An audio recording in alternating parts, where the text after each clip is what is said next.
NFTs, non-fungible tokens. That's what it stands for. Unable to be duplicated, replicated, one of a kind. Yep.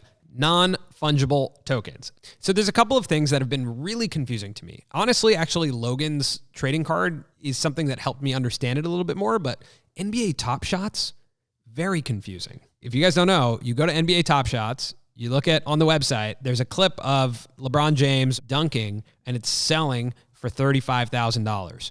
And it's a video that the NBA owns. And you own... What do you own? What do you own when you buy that? Because right now I could go to the website and watch that clip. And cool, I'm getting the experience of watching the clip.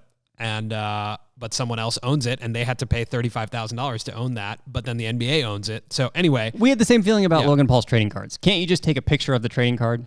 Don't you own it? So we had a lot of skepticism a week ago about this entire NFT space. We're not very comfortable transacting with cryptocurrencies. It's not something that we're very informed on. So it was a lot of new information for us very quickly. So we have some amazing interviews that helped us figure this out. But one of the things that actually came to life in the interviews was helping us understand the difference between what is fungible and what is non-fungible. I think that's a good place to start. So NFT stands for non-fungible token. And non-fungible means that you can't exchange it. Like it's a one-of-a-kind item. It's the Mona Lisa. You can't exchange another Mona Lisa for the other Mona Lisa. There's only one. Whereas fungible, you can take $1 and exchange it to someone else's $1.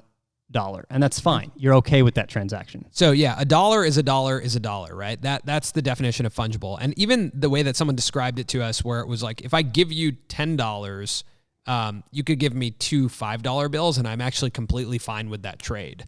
And so you start to understand a little bit more of like, what is something that's fungible? It's like, I don't really care that it's this $10 bill.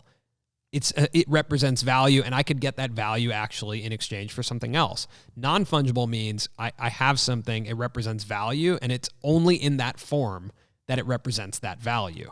Now, the next part of it is token, non-fungible token. And that's where there's this crypto element, this blockchain element, which you and I are not equipped to explain.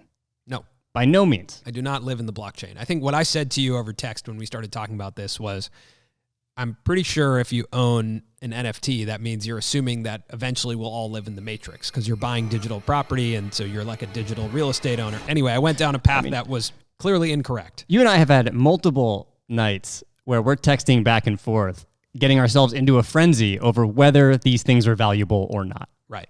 So that's when we decided we have to speak to some experts, and that's what we did.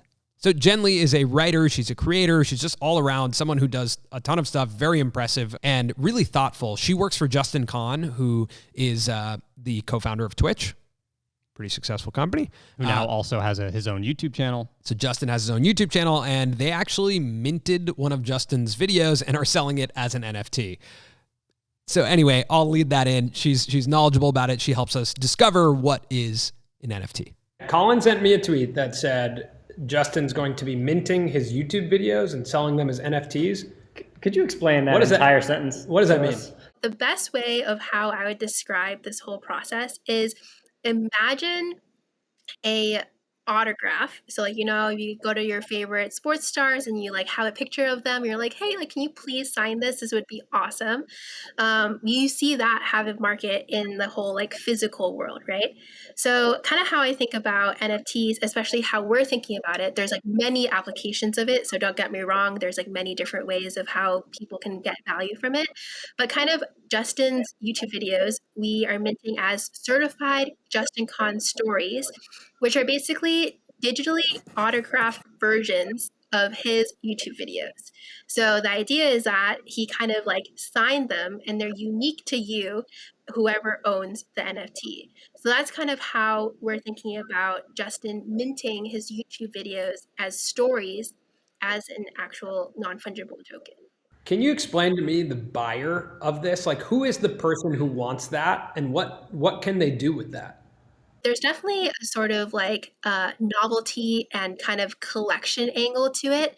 It's kind of like, hey, like I want to be the person who is part of this journey, part of like Justin starting his YouTube channel and hopefully being there before it grows and blows up one day. But I also think that there's another different angle there too, where you can actually offer value to the holders, to your supporters. So as a creator, you want to be able to give back to your fans to kind of be like, hey, I see you commenting, I see you here, but hey, how do we kind of make this kind of like official? So for what we're doing for NFT holders, we're actually going to be doing NFT shareholder meetings where like Justin is going to get on a call with all of them, and you can only get access to that call if you're a holder of one of his NFTs. Third, the other angle that kind of blew up is investment. With the kind of popularity of NBA top shots, like a LeBron dunk shot is now $50,000. There is a huge investment angle to it too. I'm not saying this specifically for Justin, but in the market NFTs, it's super hot right now, and it's all a supply and demand. That is also another angle that people are looking at where, hey, how can I collect rare things that might appreciate in value and potentially sell that to someone who would realize that value? So when we talk about owning the top shot dunk of LeBron, there's no actual ownership over the footage. Like, of course, that footage is owned by the NBA. They get to choose what to do with it. Anybody can record that footage, share that footage of what that looks like. Mm-hmm. So what is it that makes the NFT or the token or whatever it is that what is it? Like, what is it that you're owning, and where does it live? I guess I'll start with analogy first. Have you ever been to the Louvre? Yeah. Yes. Yeah, I have. Okay. A lot of people go to the Louvre, go to that one room where the Mona Lisa is, and you're probably like 10 rows back trying to like snap a picture of the Mona Lisa. And you walk home with a picture of the Mona Lisa. However, you would say it's very different than the Louvre, who actually has the Mona Lisa, and like basically whoever owns that, right? It's very different than like the picture that you snapped on your phone. The museum who owns the original Mona Lisa can actually drive a ton of revenue because they're selling tickets for the experience of seeing the original Mona Lisa. Where I get caught up in the NBA Top Shot is the experience of seeing the original LeBron clip is the exact same whether you own the token or not. Right?